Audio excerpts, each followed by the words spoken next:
Assalamualaikum. Halo semuanya, selamat datang di Pillow Talk Revia.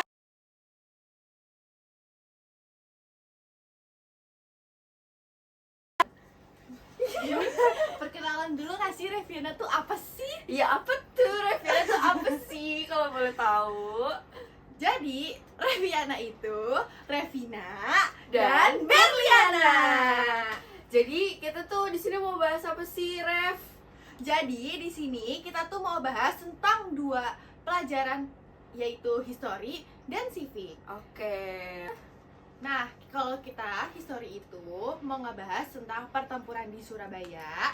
Kalau civic itu apa sih, Ber? Kalau civic, kita tuh di sini mau bahas tentang ketahanan nasional.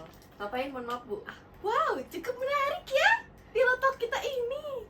Iya bener, tapi pasti orang yang dengerin bosen gak sih kalau ngebahas tentang kayak gitu loh, kayak gimana ya, pelajaran gitu orang kayak pasti bosen gitu gak sih? Enggak dong, justru di sini itu kita tuh belajar tentang sejarah yang ada di Indonesia. Coba gue mau tanya nih, apa sih yang dimaksud sama pertempuran Surabaya?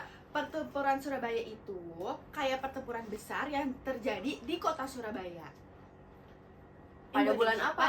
Pada bulan November 1945. Oh, udah lama dong ya, berarti udah lama. Terus Nah, pertempuran pertempurannya? ini tuh merupakan salah satu peristiwa penting dalam sejarah perjuangan kemerdekaan Indonesia.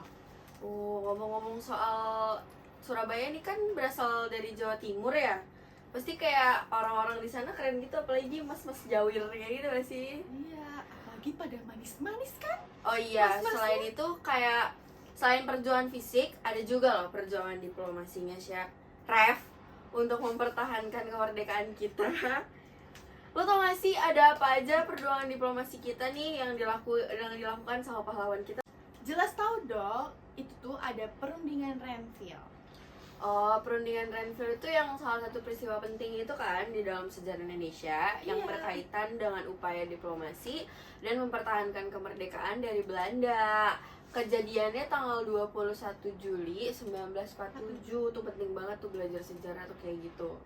Belanda tuh di perundingan Renville ini melancarkan agresi militer untuk Belandanya sendiri, dan perundingan Renville itu berlangsung di atas kapal perang USS Renville. Makanya kayaknya dibilangnya perundingan Renville. Kenapa? Jangan mentang-mentang di atas kapal kamu berubah jadi mermaid. Aku tuh emang mermaid Oh, kamu aslinya. emang mermaid ya aslinya? Aku nih, Ini aku ini juga ikan tuh, aku nih. tuh, aku unicorn. Ting, ting, ting, ting. Oh, coba diantar ya. Jangan dong. Dimulai dari 8 Desember 1947 dan akhirnya 17 Januari 1948. Oh, begitu.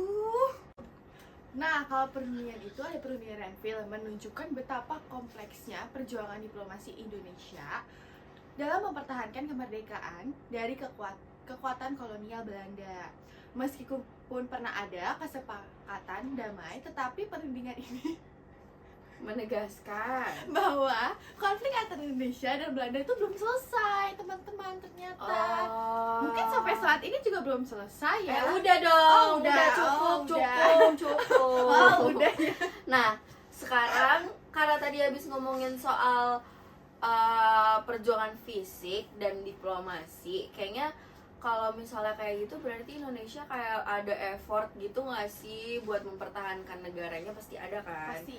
Nah, ngomong-ngomong soal pertahanan nih ya, bukan cuman tahan-tahan emosi doang tiap hari ngeliatin kelakuan lu. Ada juga namanya ketahanan nasional. Ketahanan nasional Apa tuh sih? apa tuh?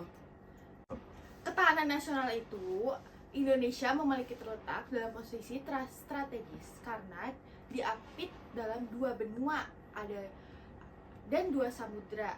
Nah, ini tuh mendorong negara untuk mengembangkan ketahanan nasional.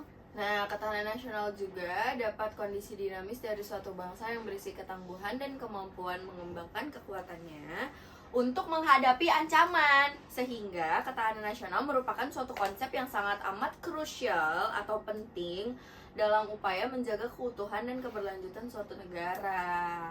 Gitu. Oh, begitu ya. Nah, ketahanan nasional tuh juga dibagi jadi beberapa fungsi, tahu? Tahu nggak sih apa aja? Kalau gak salah nih ya, Fungsinya tuh ada fungsi daya tangkal, pengarahan, dan penyatuan pola pikir. Selain fungsi, ada juga ancamannya, yaitu bahaya alam, penyakit, kemiskinan, pengangguran, narkotika dan zat adiktif, ancaman sosial politik, dan faktor militer. Kayak gitu sih kurang lebih. Banyak juga ya ternyata. Segitu aja kali ya podcast kita di Bukan Pillow podcast Talk kali, kali ini. Pillow Talk Oh kita. iya, Pillow Talk judulnya ya. Iya. Oke. Thank you semuanya yang sudah mendengarkan. Bye bye. Dadah. Sampai berjumpa Sampai jumpa lagi di Pillow Talks Reviana. Reviana.